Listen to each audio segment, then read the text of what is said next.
भाषा आहर्ता को लेकर बीपीएससी के चेयरमैन साहब ने जिस प्रकार से आज प्रेस कॉन्फ्रेंस में टिप्पणी दिया है, वह जो है कि सुन करके हर कोई, हर शिक्षक वर्ग, हर शिक्षक अभ्यर्थी, हर शिक्षित समाज, हर वर्ग सोचने पर मजबूर है कि जब व्यक्ति संतुलित ना हो, उनका दिमाग जब संतुलित ना हो, तो वह व्यक्ति लोगों के जिंदगी के साथ न जाने कैसा कैसा खिलवाड़ कर बैठता है, जिसका परिणाम आज देखने को मिल रहा है कि बिहार में तमाम ऐसे शिक्षक अभ्यर्थी जो योग्य होकर भी आज अयोग्य हो गए हैं। आज से भाषा आहर्ता को लेकर के बीपीएससी के चेयरमैन साहब के मुख से निकला है, वह आश्चर्यचकित करता है कि कैसा उनका दिमाग और किस दिमाग के चिंतन शक्ति से उन्होंने आज का यह प्रेस कॉन्फ्रेंस किया है। आज के इस वीडियो में हम उन्हीं पर बातें करेंगे। हम उन साहब के प्रेस कॉन्फ्रेंस का वह वीडियो भी दिखाएंगे आपको कि देखिए भाषा आहर्ता को लेकर के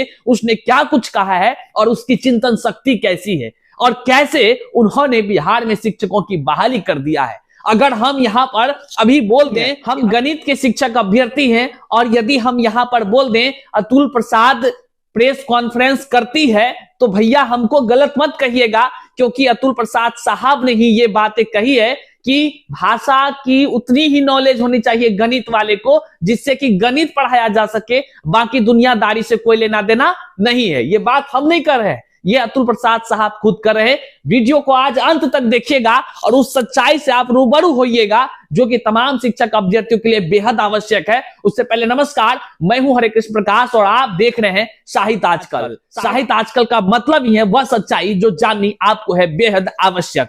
साहित्य आजकल के इस चैनल पर नए हैं तो सब्सक्राइब कर लीजिएगा, कमेंट में अपना विचार पहले वीडियो देख लीजिए तब फिर दीजिएगा और अपने तमाम साथियों तक कैसे इस वीडियो को आप पहुंचाएंगे ये चिंता आपको करनी है। आइए करते हैं सीधे मुद्दे की बात। साथियों, आज बीपीएससी टीआरई 3.0 का सीधे प्रेस कॉन्फ्रेंस अतुल प्रसाद साहब करते हैं और आकर के वो तमाम जानकारी साझा करने को लगातार जो है कि प्रेस कॉन्फ्रेंस में तमाम वो सवालों का जवाब देते हैं। इस क्रम में जब मीडिया कर्मी के माध्यम से भाषा आहर्ता की बात पूछी गई कि बीच में आपने जिस प्रकार से भाषा आहर्ता को टीआरई 2 में आपने जो है कि शून्य कर दिया था, समाप्त कर दिया था, तो ऐसा क्या उस पर कहना चाहेंगे? तो उसने जो जवाब दिया है ना, हद है। ऐसे तार्किक मेन बात है, देखिए गलती इस इंसान की नहीं है, गलती इनके सोच की है कि ये सोचते किस प्रकार से है। अगर हमारे मुख से ये गलती शब्द निकल रहा है, ये गलती हम बोल रहे हैं, तो हम गलती अतुल प्रसाद साहब को नहीं बोल रहे हैं, हम इस सृजनकर्ता को बोल रहे हैं, इस ब्रह्मांड को जिसने बनाया है। हम उस ईश्वर को गलती ये दिखाना चाह रहे हैं कि देखिए उन्होंने किस प्रकार का ये बुद्धि बनाया है इंसान का, जो ऐसे ऐसे तर्क करते हैं जिससे कि किसी को फायदा पहुंचता है। तमाम शिक्षक वर्ग आज जो है कि बेचैन हो जा रहे हैं। उन्होंने जिस प्रकार की बातें कही है, पहले सुन लीजिए इस वीडियो को, फिर हम आपको बताते हैं। पिछली बार रिजल्ट के बाद बीच में नियम बदल दिया गया था कि उसकी मान्यता नहीं रहेगी, इसको लेकर क्या कहना चाहेंगे? जो देखिए भाषा जो है हम लोगों का जो क्वालिफाइंग नेचर का, उसमें सिर्फ पास या फेल करना था उसको। अगर हम लोगों ने उसके प्रश्न पत्र के नेचर को देखते हुए, क्योंकि काफी स्तरीय था प्रश्न, उसको देखते हुए अगर हम लोगों ने उसको सबको पास कर दिया, तो ये तो लेवल प्लेइंग फील्ड देने वाली बात हुई ना। ये तो सबको हम समान अवसर दे रहे हैं, हम किसी को भी उसके कारण से फेल नहीं कर रहे हैं। तो हम लोगों ने वही किया। अगर भविष्य में भी अगर मान लें कि अगर ऐसा ही कोई वैसा प्रश्न आने की संभावना अगली बार कम होगी, क्योंकि इस बार हम लोगों ने जब देखा कि ऐसे प्रश्न हैं जो अच्छे अच्छे लोगों को उसमें दिक्कत हो जाएगी, तो अगले बार हम लोग ज़्यादा प्रिकॉशन लेंगे। लेकिन अच्छी तरह से सब लोग इस बात को समझते हैं कि कोई भी प्रश्न पत्र परीक्षा के समय से पहले हम नहीं देख सकते हैं, हम देखते भी नहीं हैं, कोई भी नहीं देख सकता है, तो पेपर लीक हो गया है फिर तो परीक्षा केंद्र पर ही वो खुलेगा प्रश्न पत्र और वहीं पर लोग देखेंगे और पाए कि बाद में हम लोगों ने जब देखा, हम लोगों ने जब पाया, जब हमारे पास शिकायतें आने लगी, हम लोगों ने भी देखा, हमारे एक्सपर्ट्स जब आंसर की बनाने लगे तो भी उन लोगों ने देखा कि भाई ये तो ऐसे ऐसे प्रश्न हैं जो काफ़ी हाई स्टैंडर्ड के हैं। जबकि हम दूसरी ओर हमारे जो क्वालिफाइंग नेचर का यह पेपर है या यह क्वेश्चन होना था, अगर कोई मैथ्स का या हिस्ट्री का या ज्योग्राफी का कोई टीचर है, कैंडिडेट है या उसको टीचर बनना है, तो स्वाभाविक है कि उसको मैथ्स में ज़्यादा उसकी विद्वता होनी चाहिए ना, उसका मेरिट ज़्यादा मैथ्स में होना चाहिए। उसको तो हिंदी जो है या उर्दू है, जो भी भाषा है, वो भाषा उसको इतना होना चाहिए कि वो मैथ्स ठीक से पढ़ा सके। उसको मैथ, उसके लिए उसको हिंदी के विद्वता होनी उसकी जरूरत नहीं है, जबकि प्रश्न का जो स्तर था वो काफ़ी ज़्यादा था। और इसीलिए एक तरह से आप समझें कि हम लोगों ने सबको बोनस नंबर दिया या सभी को पास कर दिया। जैसे तो सबको पास किया, इसलिए कोई इसमें लेवल प्लेइंग फील्ड ही रखा। जैसे हम उसी बात को कह रहे हैं कि अगर हमने सबको पास कर दिया, किसी को फेल नहीं किया, तो किसी को क्या तकलीफ है। अगर आप ये कहें, और हम लोगों ने देखा है उसमें जो प्रश्न जो हैं इतने मतलब स्तरीय प्रश्न थे जिसकी आवश्यकता नहीं थी। अगर कोई मैथ्स का टीचर या कोई हिस्ट्री का टीचर या कोई ज्योग्राफी का टीचर, उसको उतनी क्लिष्ट हिंदी और उसका ग्रामर, व्याकरण उसका आना जरूरी नहीं था।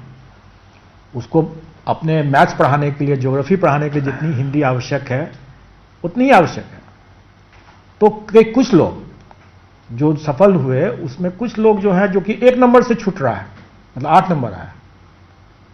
आप ही लोग कहते कि मात्र 1 नंबर से छूट रहा है, लो इतना टफ पेपर आ गया, इन लोगों को बोनस नंबर क्यों नहीं दिए, वगैरह वगैरह। तो हमने दे दिया बोनस नंबर, सबको 9 नंबर बोनस दे दिया, सब पास कर गए। तो कोई पास अगर करता है, किसी को हमने फेल नहीं किया तो नहीं किया, किसी को उसके लिए तकलीफ नहीं होनी चाहिए। हे प्रभु, कैसे कैसे मानव आपने सृजन कर रखा है इस धरती पर। कैसे इतने बड़े पद पर बैठे हुए अधिकारी इस प्रकार का एक छोटा सा चिंतन आखिर कैसे कोई कर सकता है। इतने बड़े पद पर बैठे हुए, जिसको कि यह ज्ञात हो 8 लाख से ज्यादा शिक्षक अभ्यर्थी ने पैसा दे करके फॉर्म भरा है, जो शिक्षक बनने के लिए ललायत है, बेचैन है, और वो परीक्षा में बैठ रहा है। जब परीक्षा में बैठता है, उसके बाद उसकी भाषा की अर्हता रिजल्ट बनाने से पहले शून्य कर दी जाती है। बस इतना सा सोच करके कि प्रश्न का स्तर कठिन था, गणित वाले, ज्योग्राफी वाले, फल्ला वाले, चिल्ला वाले को जो है कि कोई जरूरत नहीं है इतने लेवल का प्रश्न बनाने का। मतलब आप सोचिए कि कुछ वर्गों के लिए इन्होंने आज बातें कही, लेकिन इसके मुख से ये नहीं निकला, उर्दू और बंगला का तो हमने प्रश्न ही नहीं बताया, हमने प्रश्न ही नहीं बनाया, ये इनके मुख से एक शब्द नहीं निकला। और इन्होंने आज मैथ्स वाले के लिए बातें कहा। उन्होंने कहा कि जो ज्योग्राफी पढ़ाएंगे, मैथ्स पढ़ाएंगे, उनको सब्जेक्ट्स में नॉलेज होनी चाहिए थी। हमने बाद में देखा कि जो लोग जो है कि गणित वाले थे, अच्छे अच्छे नंबर ला रहे थे अपने अपने सब्जेक्ट में, वो सब्जेक्ट के टीचर बनेंगे तो जो है कि उनका भाषा में अंक कम आ रहा था। इन्होंने अपने मुख से कबूला उनका नंबर कम आ रहा था, लेकिन इन्होंने ये नहीं कहा जो अभ्यर्थी दोनों तरफ नंबर बहुत अच्छा लाए हैं उसके साथ अन्याय क्यों किए, ये नहीं कहे। इन्होंने ये कहा है कि उस वाले व्यक्ति को जो अच्छा सब्जेक्ट्स में ला रहे थे नंबर, यहाँ पे भाषा अर्हता जो पास करनी अनिवार्य थी, केवल पासे न करना अनिवार्य था। हम सबको नंबर दे दिए, सबको नंबर दे दिए, आप सबको नंबर दे के केवल उसको पास करा दिए। और इसका जिम्मेदार आपने अभी खुद अपने मुख से जिम्मेदारी लिया है कि आपने वैसे व्यक्ति को पास करा दिया जो कि फेल हो जाता, और जो है कि टीआरई 2 के जो भाषा अर्हता को पास करने वाला था पेपर 1, उस पेपर 1 में आपने उसको पास करा दिया। और वह व्यक्ति जो केवल अपने सब्जेक्ट्स पर ध्यान दिया, आपने उसको जो है कि रिजल्ट में जारी कर दिया उसका। और जो व्यक्ति दोनों तरफ ध्यान दिया, जो व्यक्ति दिन रात एक करके पेपर 1 और पेपर 2 की तैयारी करता रहा, आपने उसके साथ छल किया है। आज आपने खुद अपने मुख से कबूल किया है। तो प्रसाद साहब, अब बताइए, आपका ये तार्किक लॉजिक, आपने जिस प्रकार से तार्किक बातें अपने चिंतन में लाया, कहां से सोचते हैं हुजूर? इतने बड़े अधिकारी होकर हम तो आपसे हुजूर विनती करते हैं कि ये सोचे कैसे आप, और ये जो सोचे केवल उसके लिए सोचे। और जितने भी शिक्षक अभ्यर्थी दिन रात दोनों पेपर में मेहनत किए, उसके लिए क्यों नहीं सोचे?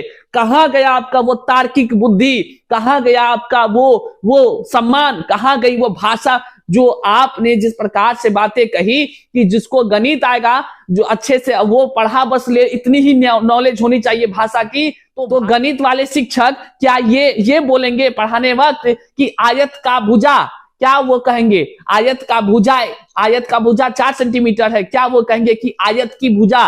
क्या कहेंगे वो? आप ही बता दीजिए, कुछ नॉलेज नहीं है। ऐसा वाला जो बात आपने सोचा कि जो विषय के शिक्षक होंगे केवल उसको उसी में ज्ञान होनी चाहिए, तो आपने भाषा की वार्ता शामिल किया ही क्यों था? आपने जब शामिल किया था तो सभी के लिए क्यों नहीं? जबकि आपका वो सबसे पहला वो था कि पेपर 1 पास करना अनिवार्य है, तब पेपर 2, तो आपने वहां पर इतना बड़ा कैसे सोच लिया कि वो व्यक्ति जो अधिक नंबर ला रहा है वो इधर फेल है तो उसको पास कर दो।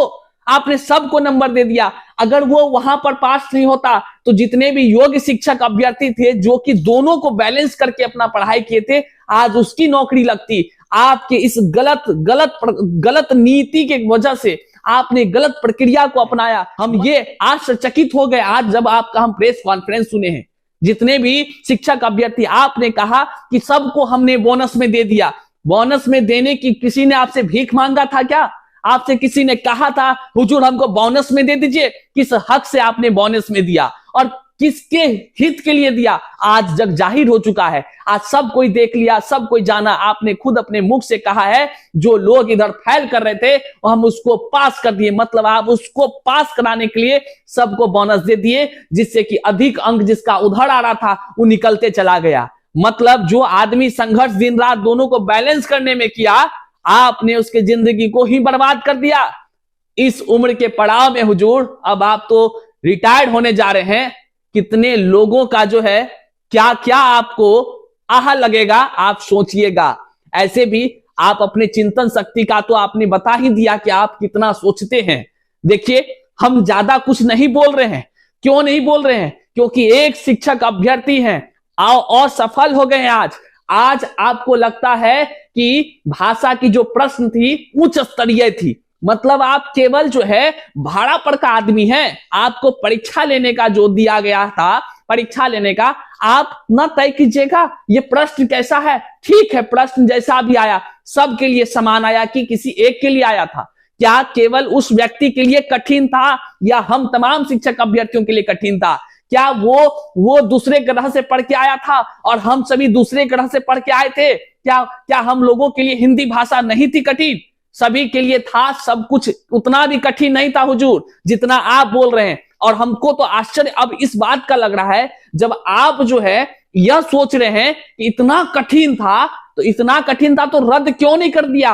आपने क्यों नहीं रद्द किया? और बिना रद्द किए आपने क्यों दूसरे लोगों को लाभ पहुंचाने के लिए, जो अयोग्य था उसको लाभ पहुंचाने के लिए आपने बोनस दे दिया? और जो है कि आज जितने भी योग्य शिक्षक अभ्यर्थी हैं जो दिन रात एक करते रहे, दोनों भाषा अंग्रेजी और हिंदी दोनों जो क्वालिफाइंग पेपर था दोनों पर उन्होंने मेहनत किया, आज उसको आपके गलत नीति की वजह से वह आज असफल हो गया है। इसके जिम्मेदार आप हैं। आपने खुद कबूल किया है।